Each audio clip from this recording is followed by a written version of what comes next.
Pocket किस तरह से कटिंग होता है पैंट में।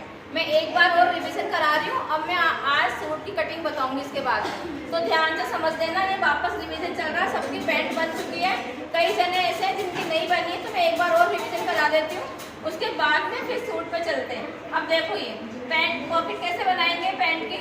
अब देखिए यहाँ पर है ना, ये 8 इंच का कपड़ा लेना है, ये 8 इंच लेना अपने को। आ गया समझ में? ये 8 इंच की चौड़ाई और 13 इंच की लंबाई, ये 13 इंच की लंबाई, ठीक है ना। अब इसमें क्या करना है, 1.5 इंच यहाँ से लेना है, 1.5 इंच, फिर 8 इंच ये हो गया और 13 इंच ये हो गया। तो ये 1.5 को, 8 को और ये 13 को ऐसे मिला देंगे। आई बात समझ में? ये 1.5 इंच है, ये 8 इंच है और ये 13 इंच है। अब इस 1.5 को, 8 को और इसको 13 को ऐसे मिला देंगे। मार्केट की पैंट पॉकेट भी ऐसी होती है, अंदर देखा होगा इस तरह से। देखो ये पॉकेट हो गई। आई बात समझ में? ये कटिंग का पॉकेट की पहले पेपर कटिंग करोगे, पेपर कटिंग करने के बाद में वो पॉकेट का शेप सही आ गया, फिर कपड़े पे कटिंग करेंगे। सारी कटिंग पेपर कटिंग पर ही होगी, पहले पेपर की कटिंग होती है, उसके बाद ही अपन कपड़ा कटिंग करते हैं, ठीक है ना। तो इसका वीडियो मैं क्लास में डाल दूँगी, फ़ोन पर डाल दूँगी मैं, ठीक है ना, वो देख लेना। अब वैसे भी कई बच्चों ने देख लिया पॉकेट लगाना, तो अब मैं पैंट के बारे में बता रही हूँ वापस। अब ध्यान से देखना, सामने आ जाओ उधर। भी बताना बांडी।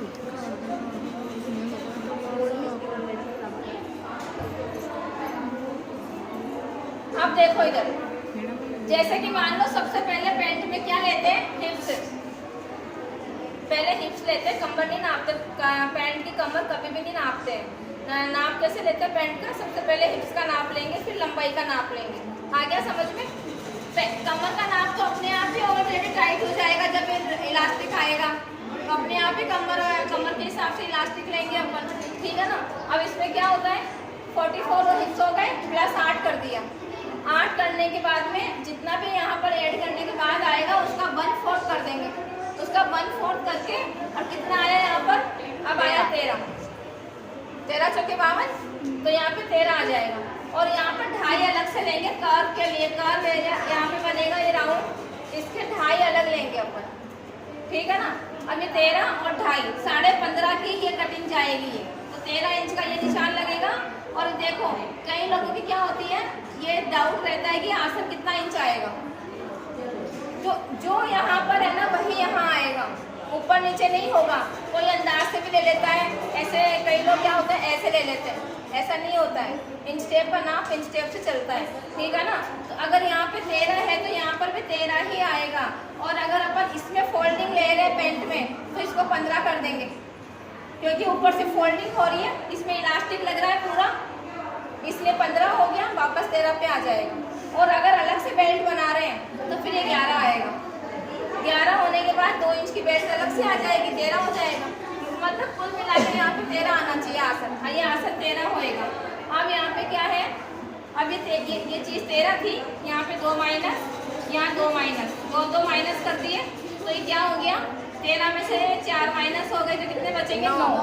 यहाँ पे 9 की मोरी रह गई है, ये 9 की मोरी आएगी यहाँ पे, 9 की मोरी। और इसको क्या कर देंगे, इस 2 के साथ में ऐसा निशान लगा देंगे और यहाँ 8 इंच छोड़ देंगे, यहाँ पे ये पॉकेट आएगा। यहाँ पे आया समझ में? इस तरह से ये पैंट की कटिंग, इस तरह से पैंट की कटिंग होती है।